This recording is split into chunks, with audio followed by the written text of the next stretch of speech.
Coming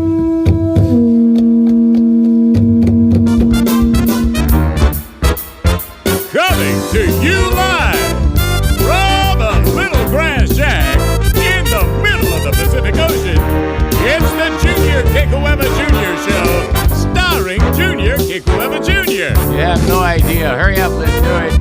Join Junior along with the Wayne Borhe Band as he makes any kind from Hawaii. Oh, for crying out loud. And now, ladies and gentlemen, Junior Kekuewa Jr.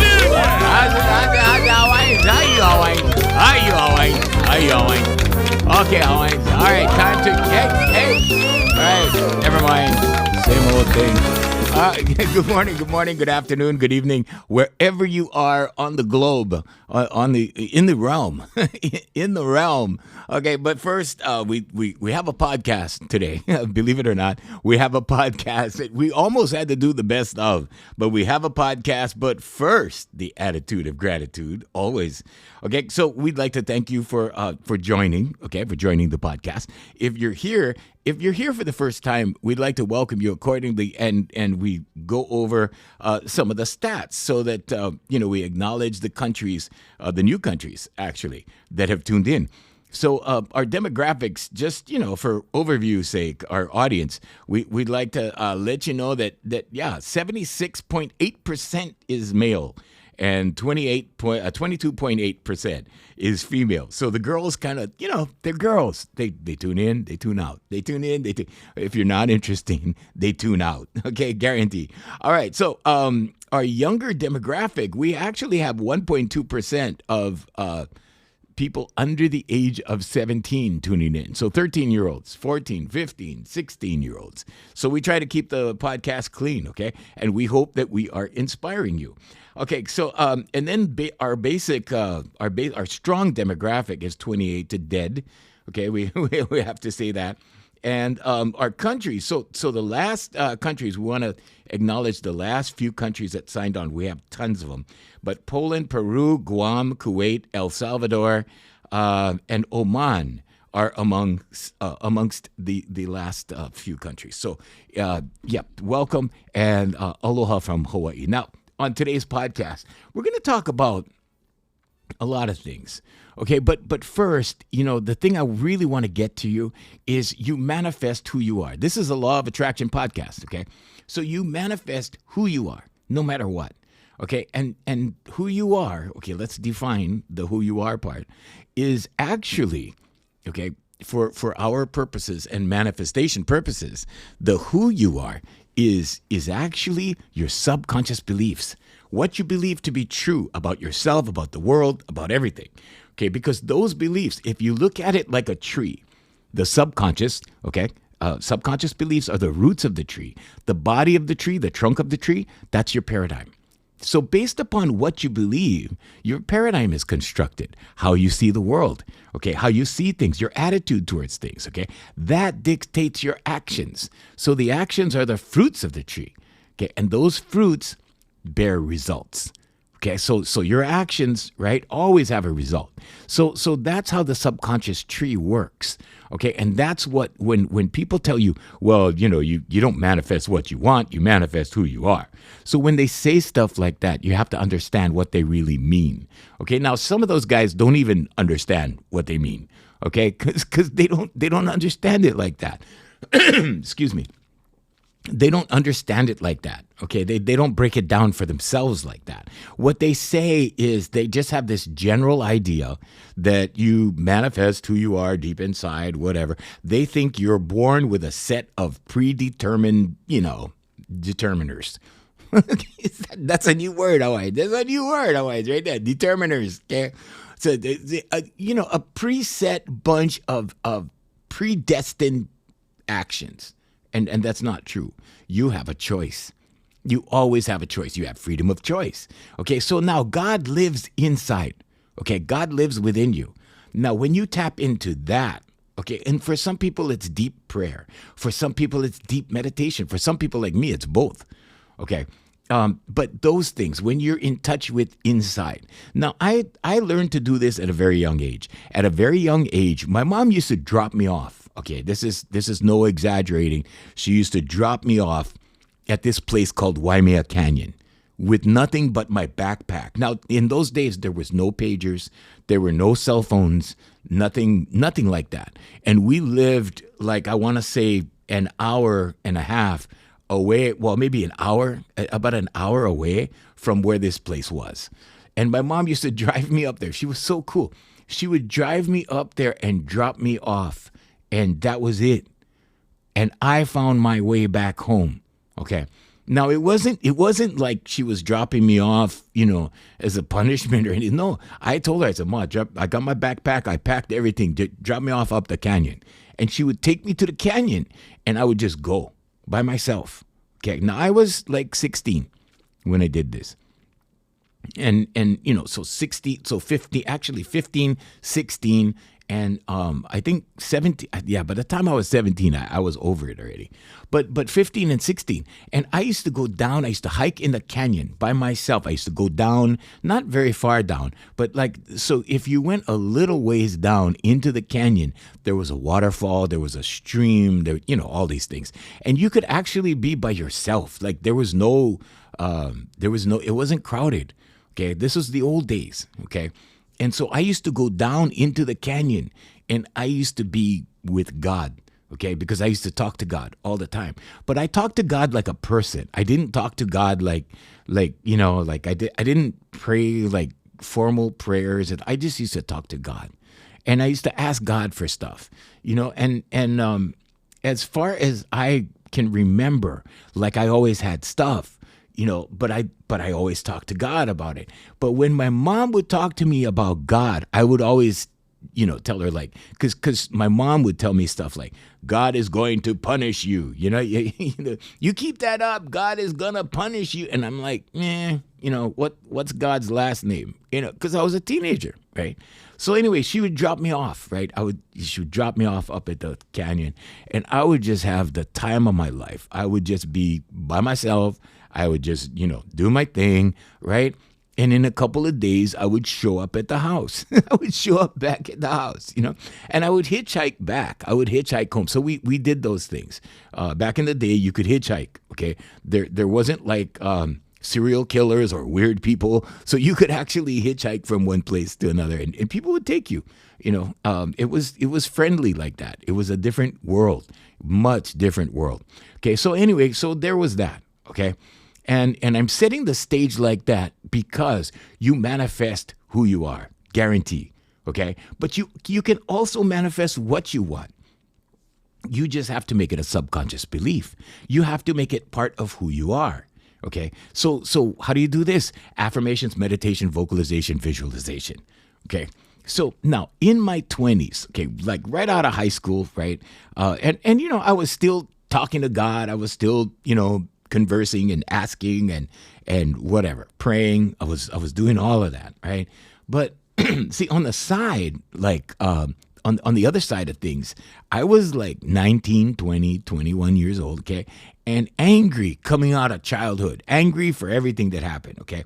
So I faced all kinds of stuff like bullying, like torture. I mean, serious torture. But we're not gonna go torture on the podcast, okay? And I'm just talking about unusual punishment, unusual physical punishment for basic things that kids did, okay? But you got to put it into perspective. I had no siblings, okay? No older brother to watch over me or protect me or whatever, and basically, people, my babysitters were given license to okay, do whatever, right? And they never did that to their own kids, but they did it to me, right? Here I was, the scapegoat kind of dude, and or the scapegoat kid or whatever, okay? But all of that happened, and it's all good. I mean, I don't care anymore. I cared then. I cared back then, and yeah, it messed up my life for a while. So in my early 20s, my late teens, early 20s, I was angry, and I came out into society like a bull coming out of, when they have those bullfights and they make the bull angry first and then they release the bull, So I was like that bull. I was like that. And so that's how I came out into society, okay, kicking and screaming and whatever. And so anyway, So I start, my journey, and I end up on the streets of downtown Honolulu. Okay. So I ended up I was a street person. And not too many people, know that, right? They look at my condition now and they go, "Oh, well, Uncle, you get everything. You do this. You have companies. You drive a Mercedes. All this stuff. Like you do crazy kind of stuff, Uncle. And yeah, I do crazy things now. But back in the day, I was like chasing my tail. I was going in circles. Okay. Now there's a life lesson at the end of these stories. Okay, so pay attention. All right, so. And the bottom line is you manifest who you are, okay? So who I was never left. Who I was underneath all the anger. Okay, so all this anger, all these layers are like, built on top of you. And I'm talking about your negative emotions. I'm talking about the neural pathways that are built into your reactions of things, your negative reactions of things. Okay, it starts a neural pathway. Now, every time you get triggered and you go back to that anger, okay, because it becomes subconscious, all right, now it goes into your neural pathways and it strengthens that neural pathway. And now you have the same reaction all the time. And now you get triggered all the time. And now, you see what I'm saying? It goes in a circle. Now, I did not know these things then. Okay, but now when I look back then, I go, whoa, yeah, I was conditioned. I was going in a circle. Life was tough. And it was tough because I was stuck in the circle. Okay, going in a circle. What is the circle? The circle, so we call it a negative thought loop, okay? So there's negative thought loops and there's positive thought loops. How does this happen? Okay, so I'm going to show you the confirmation at the end that forms the loop. Okay, so it's called a negative feedback loop or positive feedback loop. Okay, you can look it up. It's a thing. All right, but here's how it happens. First, you get the trigger. Okay, so the trigger could be you see something, you smell something, you taste something, whatever. Okay, excuse me, but you get the trigger. Okay, now you get the thought. So first you get something that brings the thought, right? The trigger, okay? Or something that reminds you of something or whatever, okay? That's a trigger, then the thought. Now, the thought brings an emotion. Okay, now when you get the thought and you get the emotion, what happens? You create an action. Now, if it's a negative thought and then it's a negative emotion, it's going to be a negative action. And then what happens? You get a negative result. Okay, and this is the way it works. Now, the confirmation part, okay, is the feedback part, is the feedback, the judgment that happens at the end of that process. Okay, now you look at the process and now you go, oh man, that sucks or whatever. Okay, and now it goes into your subconscious. Why? Because now you've done it you've applied emotion to it. So now that's the judgment. Okay, and this is why in the Bible it says, judge not and ye shall not be judged. Why is that? Well, because when you start judging things, when you start, getting into like, okay, this is that, or that's wrong, or that's bad, or whatever. Okay. Now you have joined with it. Okay. Because whatever it is that you get involved with, whatever you pronounce as something, you join. Okay. Energetically. You join. So now it's in your subconscious. Now what happens? Now you become judgmental. Now you become discriminatory. Now you become. Okay? All right. So that's the loop. Now you can create a positive loop. Okay? Like Henry Ford said, if you think you can or you think you can't, either way, you're correct. Okay? So what does this have to do with anything? Well, you can form a positive feedback loop just as easily. Okay, if all of the things are positive. Okay, so you get a trigger, you think of something good. Okay, you get a good emotion out of that. You create a good action, you get a good result. And then you judge that and you go, oh, wow, that was good. Okay, now, boom, now you're on a positive roll. Now, I have a client in the UK. Okay, she turned her whole life around with me in 12 weeks with my program. Okay, it's 12 weeks of this. Affirmations, meditation, vocalization, visualization. And in those 12 weeks, okay, by week, I think it was week number 9. Week number 9, she tells me, Junior, I'm unable to think like anything negative. I can't think of negative thoughts. I only think of good stuff.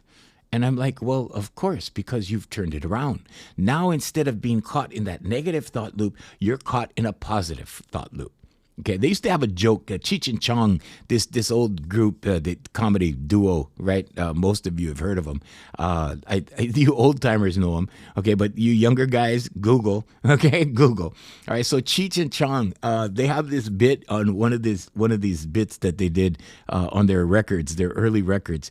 This guy goes, well, I used to be all hung up on drugs, but now that I found the Lord, now I am all hung up on the Lord. So and we see this over and over, okay? I see this. I see people go off the deep end with their lives, okay? Like they take a plunge, like negativity, like up the wazoo, and then what do, right? So we have that expression, well, if all fails, there's church, okay? Because then they go to church, and then they're all like, positive, which is a good thing. It saves them from, the inevitability of that finality of negativity. What am I talking about? Well, there's the streets. Okay, that's where I ended up. There's the streets, and I ended up there because of my bad decisions. That's it. Okay, so there's the streets. Below that, there's prison, and below that, there's graveyard, and that's it. You're done. You're out of the game. Okay. Do not pass go. Do not collect $200. Okay, but on the other side, is there any limit to the amount of friends you can have? No. Okay, I keep my circle small. So the people that, if you meet someone and they tell you that they're my friend, okay, you need to ask more questions. Okay, you need to ask. My circle is small. Okay, not because I'm, what we call in Hawaii tantaran. Not because of that. It's just because I don't have time for stuff that doesn't mean much. Okay, I don't have time for those things. So when you become, let's say, when you get into this meditation, when you get into affirmations, meditation, vocalization, and visualization, you start to experience a different world. When you experience that world, you don't need validation. You don't need friends telling you how good you are. You just don't need. Okay. Therefore, the smaller the circle, okay, the better your life. Okay, now for other people, they need a lot of friends. They need a lot of support. They need a lot of this, that, and the other thing. Okay, and what I'm talking about on this podcast is God and how God works and what God is and how God is in you. And if you can acknowledge that and live by it, okay, and I'm talking about live by the spiritual instead of the physical world.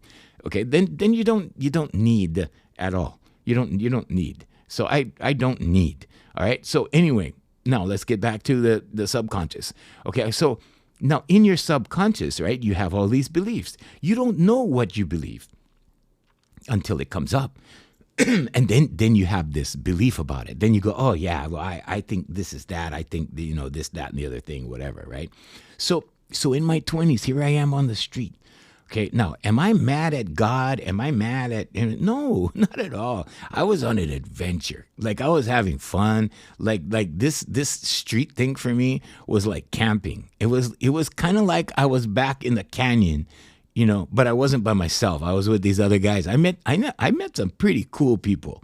Okay, and some dangerous people, but they weren't dangerous to me. They were just dangerous. I mean, if you were on the other side, like if you were, let's say, somebody they didn't like, yeah, they were dangerous, very dangerous. Mm-hmm. But to me, like they weren't dangerous, and there were these people that I met. So we had One Eye Larry, okay, One Eye Larry. He had one eye. He had a glass eye for a while. Well, I guess they gave him a glass eye or whatever on the other side, and then he lost it. And then no, I'm not kidding. This is okay. We had one nipple Herbie.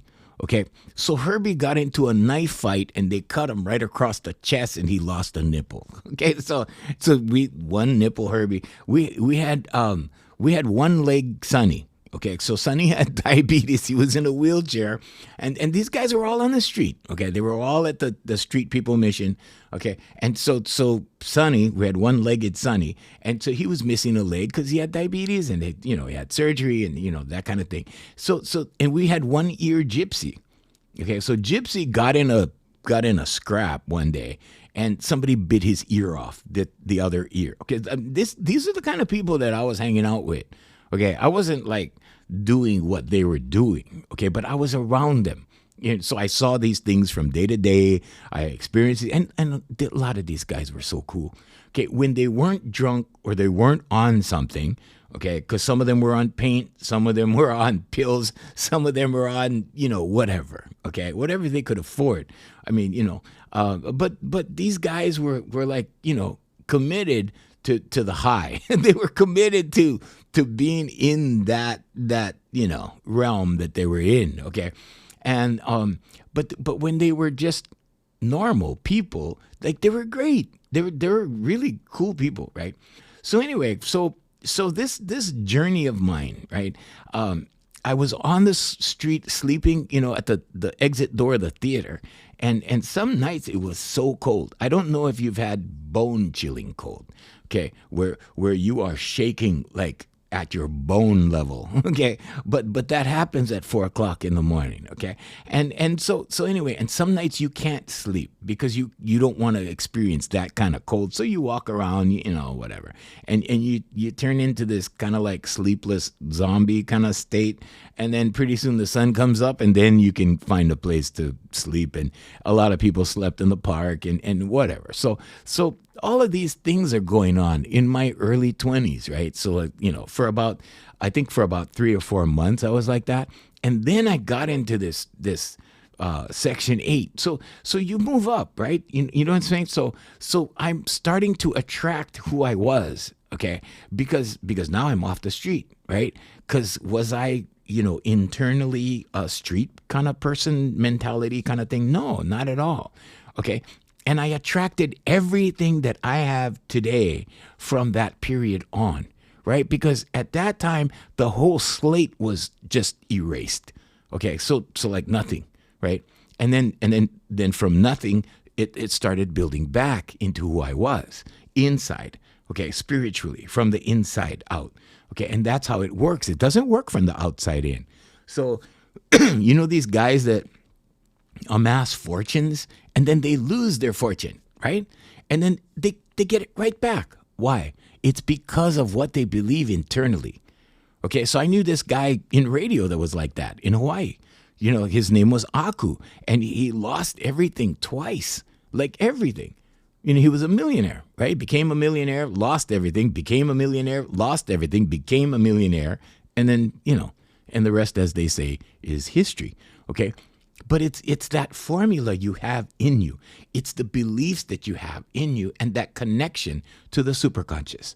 There's the conscious, subconscious, and superconscious. Okay, the superconscious is God or the collective or consciousness or, awareness that we all share. We all are a part of awareness. Okay, so anyway, so the things I saw when I got to the Section 8 level, okay, so that's one level above the street. Now I have Section 8. Now I'm in a small little studio thingy, whatever. And I have a job. I was working part-time at a radio station. And that part-time turned into full-time, and then, kind of like that. So things are starting to come back, right? And the funniest things that happen. So before they cleaned up downtown in the late 80s, okay? And I was on the street in the earlier 80s, right? And so now I'm, Section 8, right, job, like regular guy now, right? Not street person guy. And now like downtown was like it was a different place. It was going off. And when I say going off, I mean people were doing drug deals in the crosswalks. Like two guys, right? They would approach each other in the middle of the street in the crosswalk and shake hands. And that handshake exchanged cocaine and money, or heroin and money, or whatever, and weed and money. Okay, and it was just really quick, like boom, like whoa, and you could see this stuff, right? So it was getting out of hand.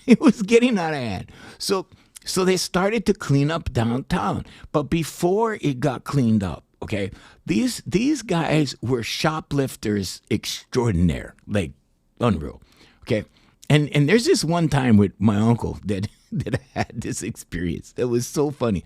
So this guy approaches me one day, and he goes, "Hey, you like buy one VCR?" Okay, that's how we talk in Hawaii. We speak pidgin. Okay, it's a slang language, and we're like, he's like, "Hey, you like buy one VCR?" And I'm like, "Oh, VCR." So it was this Sony VCR, and it was top of the line. Okay, this guy walked out of a store with it. So in the old days, when this thing started, they got away with all kinds of stuff.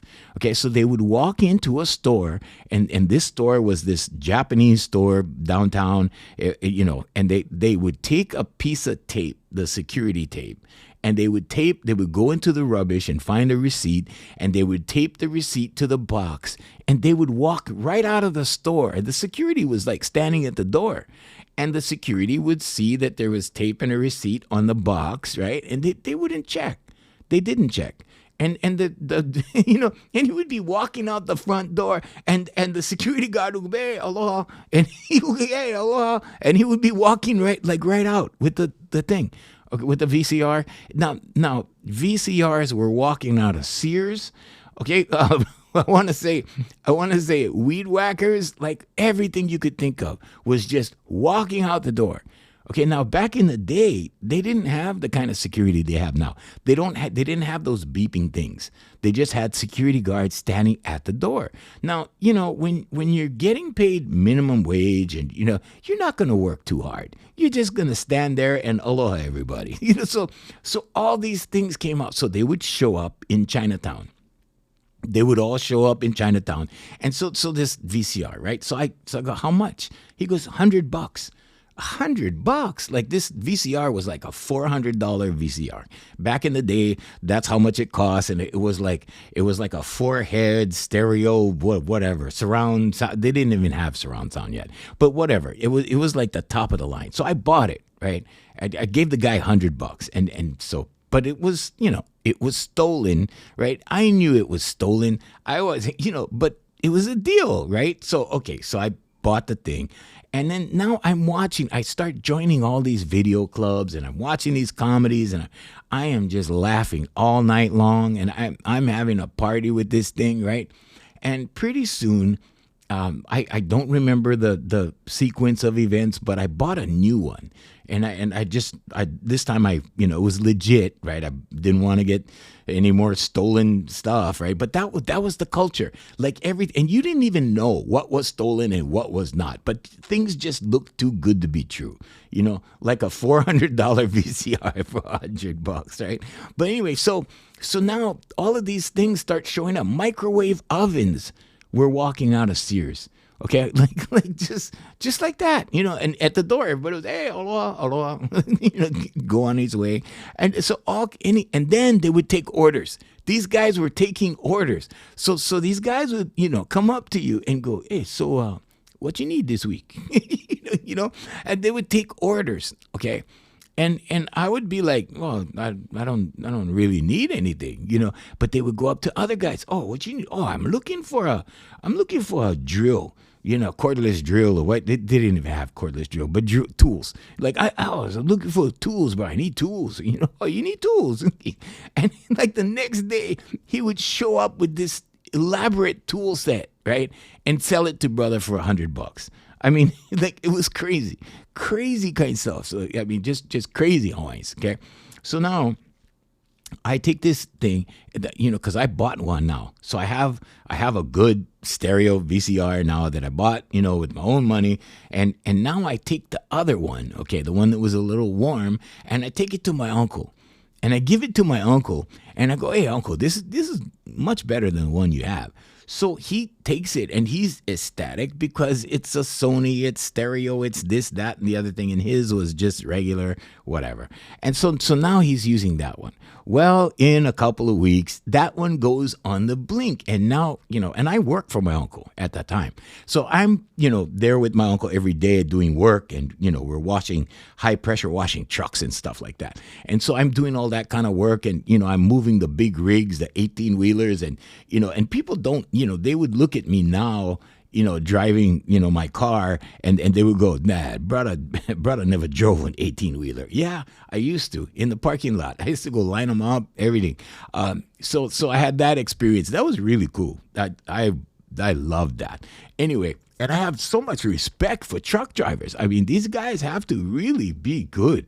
I mean, you got to be good. Anyway, so that was that, right? We're working, and he goes, man, that VCR, so something happened to it. It's not working right. I got to go take it for repair. And I'm like, ooh, no, uncle, I gotta tell you something about that VCR. And he's like, what? I go, it's a little warm. Okay, so he goes, oh man, look, so you cannot back in the day, you couldn't take it like in for repair because the repair guys would check the serial numbers, right? And they would check the hot list, the stolen item. They had, I don't know how they used to check, but they had a way to check, right? So you couldn't take stolen merchandise in to get repaired. So my uncle's like, what are we going to do with this thing? So I go, I have an idea. So he goes, what is your idea? And I said, okay, just leave it in the back of your pickup truck when you go to, the shopping center and just park and go shopping and come. But when you come back, it's going to be gone, right? So, and whoever takes it will find out that it's broken. They'll take it to get repaired. And, well, they're going to have to deal with the consequences, right? So that's what happened. So my uncle put it in the back of his truck. He went to the shopping center. Sure enough, somebody lifted it. Okay, now it's stolen twice. Okay, at this point, it's stolen twice. But it's off my uncle's hands, right? And then he, I bought him another VCR after that because I felt bad, So the moral of the story is even though it was, $100 in the beginning, it cost me down the road. Okay, so here's the thing, right? The lesson here and the moral of the story. I know. It's like moral. What this story is immoral, right? But the moral of the story is you cannot cheat life. Okay, you think you're getting one deal over here, right, up front. On the back end, you're still paying out over here. Okay, so the $250 or whatever I paid over there is almost the cost of the VCR. So it balanced out, see? All right, so that was one thing, okay? But the other thing is that's the kind of environment that I was in, okay? Because before that, when I was on the street, I didn't have $100 to buy a VCR or whatever. I didn't have a place to put it. I was sleeping, on a sidewalk, right? But you work your way up in life. Okay, now from the time of the sidewalk, sleeping on the sidewalk, till things started happening in my favor in life, which was like my late 20s. So you're talking about like way towards way towards the 90s. Okay, and so all of that, all of those times, right? You come up through different things, and you come up through the low vibrations. Okay, so when you're on the street, that's probably a real low vibration, right? And then you move up and you move up and you move. So as I go through these things, I experience these things. And now when I see the kids, right? I see the kids doing certain things and, I see them at different levels in life. And I see these as different levels in life. Okay, because you got to go through it, right? You got to go through the, you go through the, the dating life, right? You start dating and, you go through all these chicks and sometimes it doesn't stop because I'm still going through chicks. I mean, it doesn't, some things don't stop, okay? But it's what I choose, okay? Because I choose to be single, right? Because okay, because I don't want no headaches. I see what happens to these guys. I see these men that get castrated, like basically emotionally, okay, and not literally, okay, but figuratively, okay, and pretty soon they're not their own person anymore. And then as they get older, they get grouchy, they get grumpy, like and then some of them live separate lives. They're married, but the wife has a boyfriend and they have a girlfriend, and it's cheaper to keep her. They don't want to get divorced, whatever. All of these things happen, and you see all of these things at different stages of life. Okay. And so, for me, I'm like, well, I just want to be happy. I just going to enjoy my life. I'm just going to, and so I continue and I do what I do and that's my life. Right. But I see all of these things. And so slowly, right, I start, because when I was young, right, I had this, I had that, I had the best of everything. And then I threw it all away through bad decisions. And then what happened? Then it all came back. Why? Because there's a set of subconscious beliefs there. Okay? And that's what attracts things back into your life. Okay, so in other words, if you've made a bad decision, the problem with most people, they make a bad decision and they never fix it. It's in their subconscious, okay, and they keep making bad decisions, but they don't know why. Okay, because this is subconscious, right? And they keep doing, so they start to see themselves as unlucky.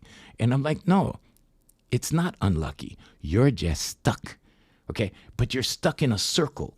You're stuck in that negative feedback loop. Okay. So here's the fix. Okay. Affirmations, meditation, vocalization, visualization.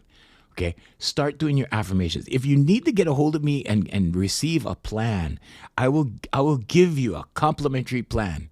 Okay. And I'll detail it out for you in an email. Okay. Just write to me, junior@hereforyoulifecoaching.com. Okay. And I'll gladly give it to you.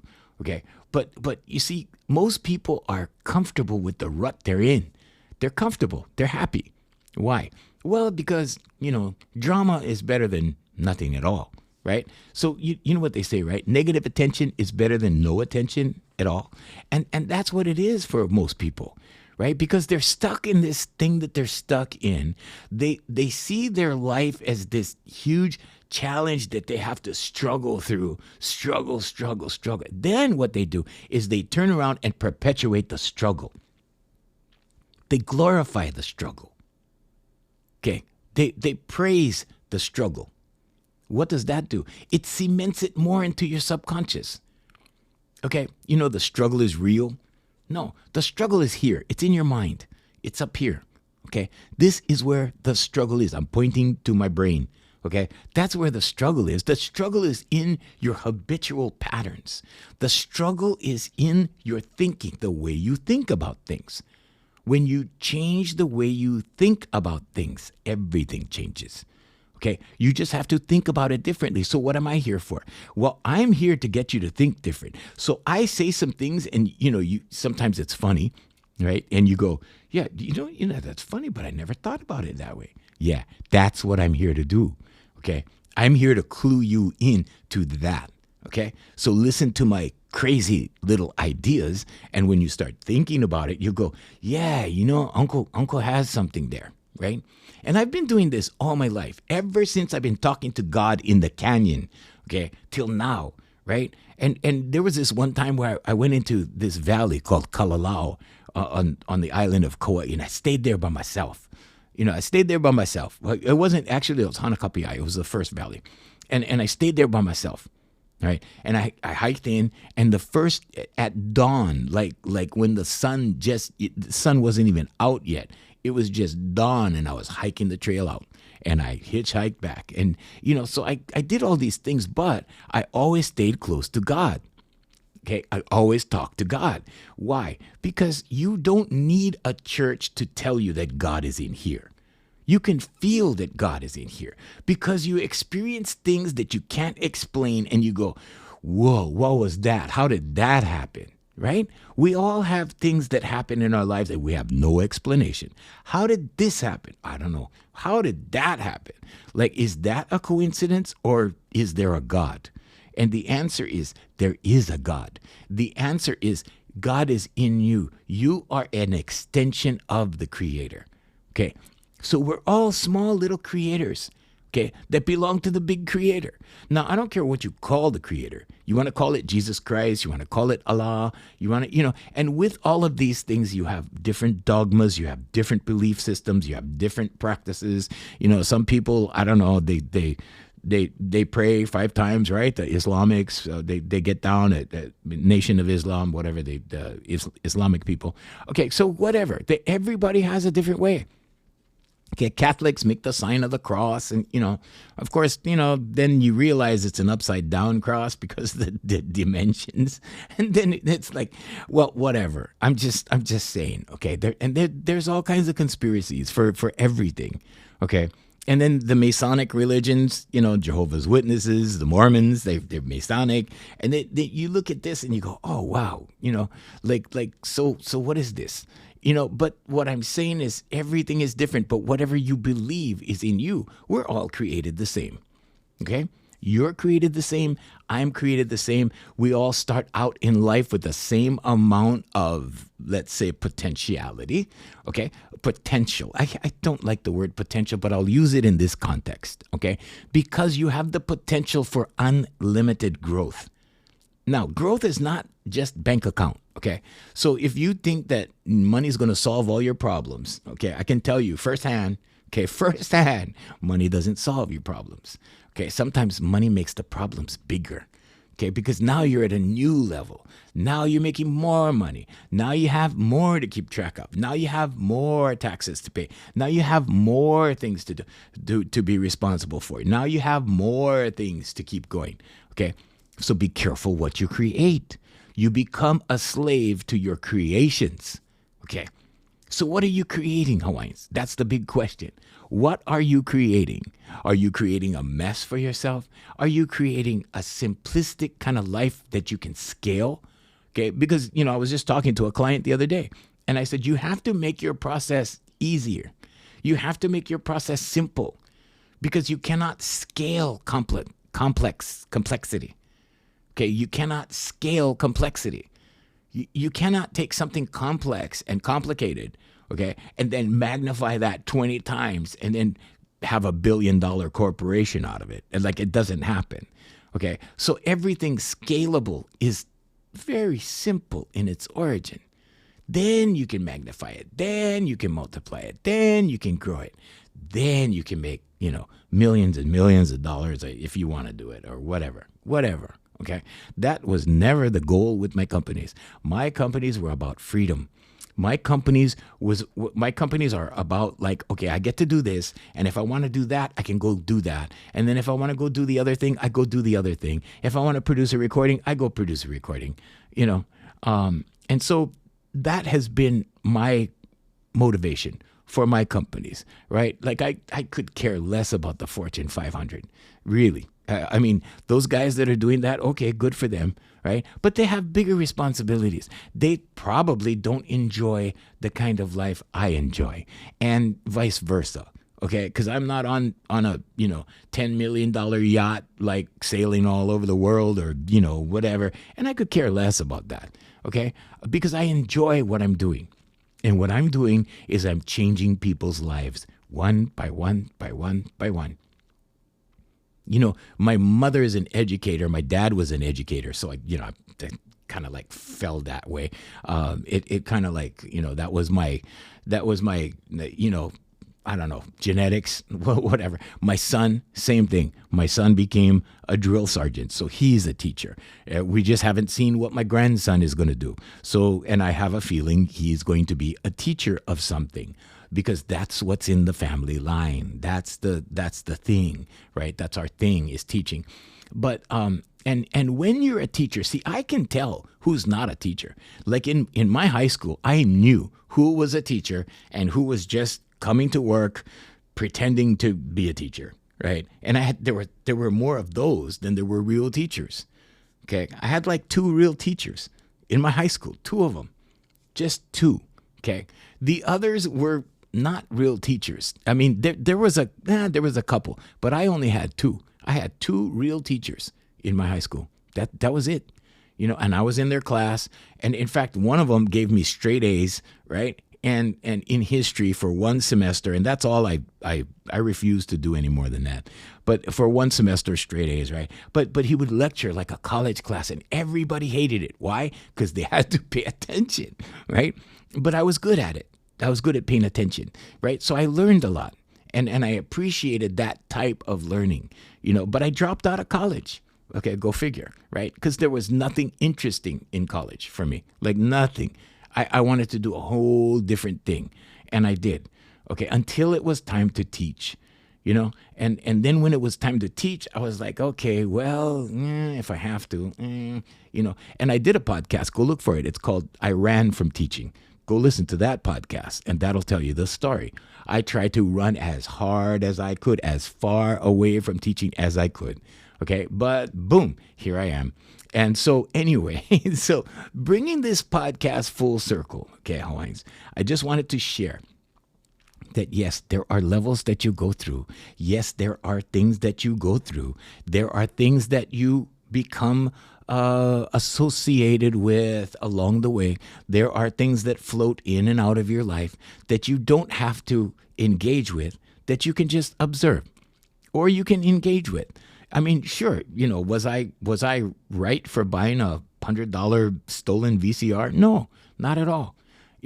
Was I forgiven for that? Did God forgive me for? Oh yeah, long time ago. Okay. Did I apologize in my prayers for all of that? Oh yeah, sure. Okay. But here's the thing. You have to know that you're forgiven when you ask for forgiveness.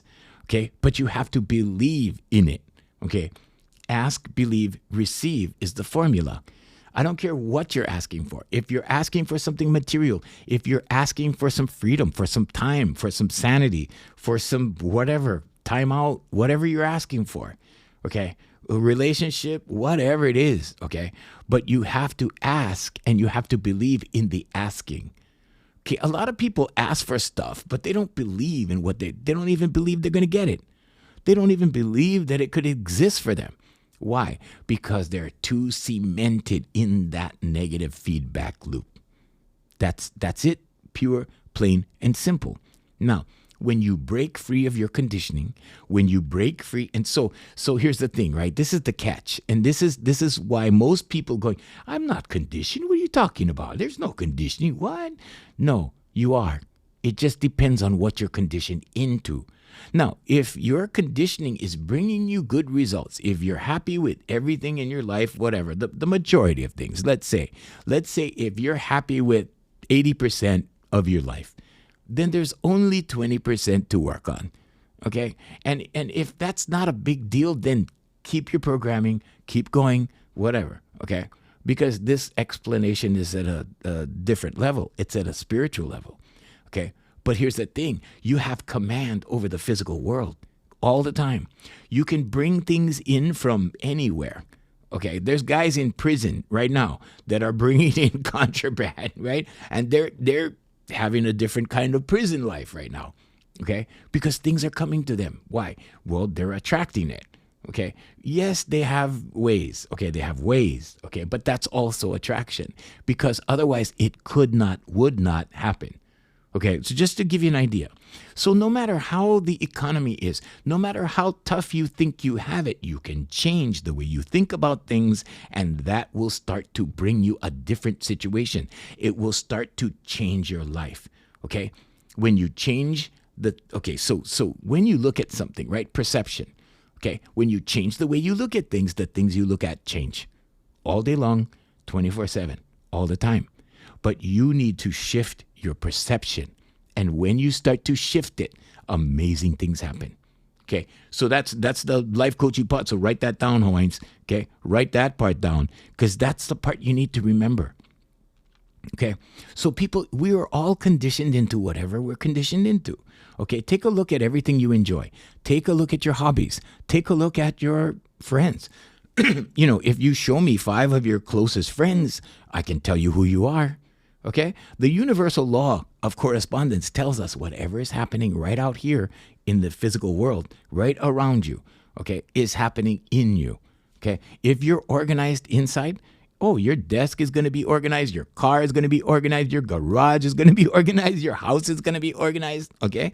But if you're disorganized inside, the reflection is all over the place. Your car is messy, your house is chaotic, like everything is just thrown around or whatever, okay? And there's a difference between dirty, cluttered, and chaotic, okay? There's a difference. It looks different, okay? You feel me? Right? Okay? So what I'm saying is, however you are inside matters. And when you change the inside, you automatically change the outside.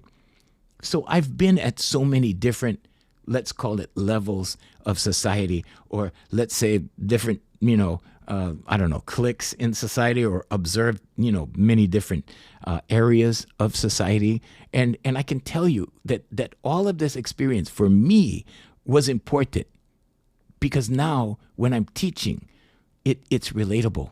I can relate. Not only can I relate with my clients at different levels, because I have clients from all different walks of life, okay? But not only can I identify with that, I also know what it feels like to fail all the way down to the street level, all the way down to sleeping on a sidewalk.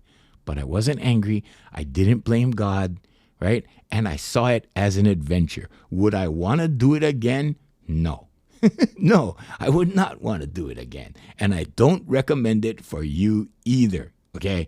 Because if it's one thing you don't want to do is experience the 4 a.m. cold. Oh, man, I can still feel that one. Oh, hey, I got to go, Hawaiians. All right. Hey, if you want to work with me, go to the website. Okay, www.hereforoulifecoaching.com. Fill out the form and mail them, email them, whatever. Press the button. All right. Hey, till next time. Oh, we want to thank Voice Master family of service companies, AFM Hawaii Music with Darren Chinen's music on iTunes. Check it out. Okay. Until next time, I'm Junior Kekuewa Jr. Say mahalo and aloha.